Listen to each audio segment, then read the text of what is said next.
সুতি থানার চকবাহাদুরপুর গ্রামে ফিরল জুয়েল রানার কফিনবন্দি নিথরদেহ। কান্নায় ভেঙে পড়েছে গোটা পরিবার। গ্রামের মানুষজন শেষবারের মতো জুয়েলকে দেখার জন্য ভিড় জমিয়েছেন বাড়ির পাশে আমবাগানে। মায়ের সাথে 23 তারিখ রাতে শেষবারের মতো কথা হয়েছিল। মাকে বলেছিল ঈদের সময় বাড়ি ফিরব। নির্মাণ শ্রমিক হিসাবে কাজ করে বাড়ি তৈরি ও বোনের বিয়ের জন্য টাকা একত্রিত করছিল জুয়েল। পরিবারের একমাত্র রোজগারের সদস্যকে হারিয়ে দিশেহারা মা। চোখে পাথর জুয়েলের মা চাইছেন অভিযুক্তদের শাস্তি হোক। আমার লাস্টে 23 তারিখ কথা হয়েছে সন্ধ্যাতে। আমি বলছি যে বেটা কি করছো? আমি বসে আছি। আমি তোমাকে ভালো লাগে না নাকি বেটা? গেছো 5 দিন হলো তো ভালো লাগছে মা। কেন ভালো লাগবে না? দিয়ে বলছে যে আমি হলো ঈদ পর্যন্ত থাকবো মা, আপনাকে বাড়িতে টাকা পয়সার দরকার মা। আমি বললাম যে তোমার ছোট বোনের পরীক্ষা আছে, ফেব্রুয়ারি মাসের 2 তারিখ পরীক্ষা আছে, মাধ্যমিক পরীক্ষা দিবে, টেনশন করিও না, আমি তোমাকে পয়সা পাঠাবো। আমি চোখ অপারেশন করেছি, আমি চোখ দেখাতে পারছি না। দিয়ে আমি বললো যে ঠিক আছে মা, তো আপনাকে বিড়ি টিড়ি বাঁধতে হবে না, কিছু করতে হবে না। 24 তারিখ আমার ছেলে বাড়ি থেকে 20 তারিখ কাজে গেছে। 20 তারিখে যে আমার 22 তারিখ 23 তারিখ ক্লাস কথা হয়েছে। 24 তারিখ আমি সন্ধ্যাতে ফোন করছি, ফোন ধরে না। ফোন বারবার করে চলে যাচ্ছি, 7:30টার দিকে ফোন ধরে না। আমার ভাইকে বললো যে কেন ফোনটা ধরে না, ফোন লাগাও তো, তোমার ভাইনাকে ফোনটা লাগাও। প্রত্যেকদিন ফোন করে, আজকে কেন ফোন করেনি, ফোন লাগাও তো, ফোন ধরে না। বারবার আমার ভাই ফোন করলে ফোন করে বলছে আপনার ছেলে ফোন ধরে না। তার 10 মিনিট পর খবর আসছে মিস্ত্রির মুখে শুনতে বলে জুয়েলকে মেরেছে। জুয়েলকে মেরেছে বলে আমি ঘর থেকে বেরিয়ে গেলাম। আমি ফেরও হলো মিস্ত্রিকে আরেকবার ভালো করে বলছি জুয়েলকে কেমন করে মেরেছে।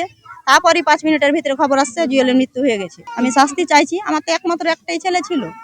আমার বুকটা খালি করে দেয়। 5টা লয়, আমার খাটার লোক লয়, আমার ছেলে পেলেকে পরিবারে আমাকে বাড়ি করার লেগে ছেলে জুলুম ধরেছে। আমি বলবো বাইরে যাও বেটা, বাইরে থেকে আমাকে টাকা পয়সা দিবে, তোমাকে বাড়ি ঘর করে দাও। আমার ছেলের কত স্বপ্ন ছিল। ছেলে পিলাকে বলনু যে তোমার বোন আছে একটা, বেটা বিয়ে শাদী দিতে হবে, তোমার বোনের আগে হলো বিয়ে দিতে হবে, ভালো করে পড়াশোনা করতে হবে, 2-5 বছর দম ধরো বেটা, বাড়ি ঘর করি, দিয়ে তোমার বিয়ে শাদী আমি দিব বেটা। দিয়ে আমি চোখ দেখাতে পারি না বেটা। তখন বললে মা তোমাকে বেড়ি বাঁধতে হবে না, মা তোমাকে বেড়ি বাঁধতে হবে না মা,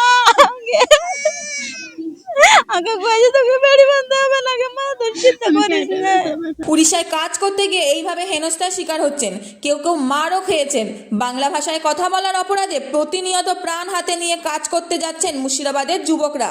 এই ঘটনায় গ্রামের মহিলারা একরাশ ক্ষোভ উগরে দিয়েছেন সরকারের বিরুদ্ধে। প্রত্যেকেই একরাশ ভয় আর উদ্বেগ নিয়ে দিন গুজরান করছেন গ্রামে।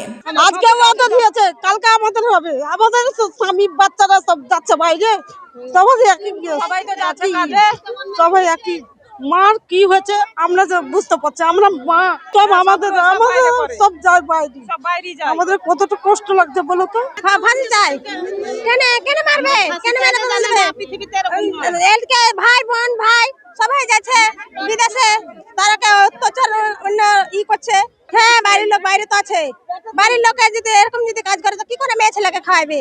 যে একা তো কার উত্তর মানে ফসল পানি হয় না, সবাই বাইরে কাটছে। হ্যাঁ সবারই পেট আছে। হ্যাঁ ভয় করছে, বাইরে গেছে সবাই ভয় করছে, যে এরকম ভাবে যে আমরা করব তো ভয় করবে না যে আমরা মেয়ে ছেলে নিয়ে খাবো কি? আমাদের সরকারের কাছে রাখছি কি আমাদের জেনে বাঁচার রাস্তা দেয়, ছেলে পিলেকে না মারে। আমরা খাইতে চাই, সরকারের টাকা পয়সা চাই না, খাইতে চাচ্ছি। আমাকে ছেলেরা খাইতে আলমা আমরা খাবো। এই ওর ছেলে চলে গেল, ওর বোন চলে গেল, ওর মায়ের কোল খালি হলো, ওই মায়ের কোল খালি হলো, তাহলে ছেলেরাকে কি করবে? সবাই যখন খালি হয়ে যাবে তখন নিজে খালি টাকা নিয়ে কি করবো? টাকা নিয়ে খাইতে পারবো না, কষ্ট করে খাবো। সংসার চালাতে ভিন রাজ্যে কাজে যেতে হচ্ছে মুর্শিদাবাদে হাজার হাজার পরিযায়ী শ্রমিককে। তবে এইভাবে হেনস্থার ঘটনা বন্ধ হবে? উচ্চ প্রশ্ন। Bureau report, imagine community media.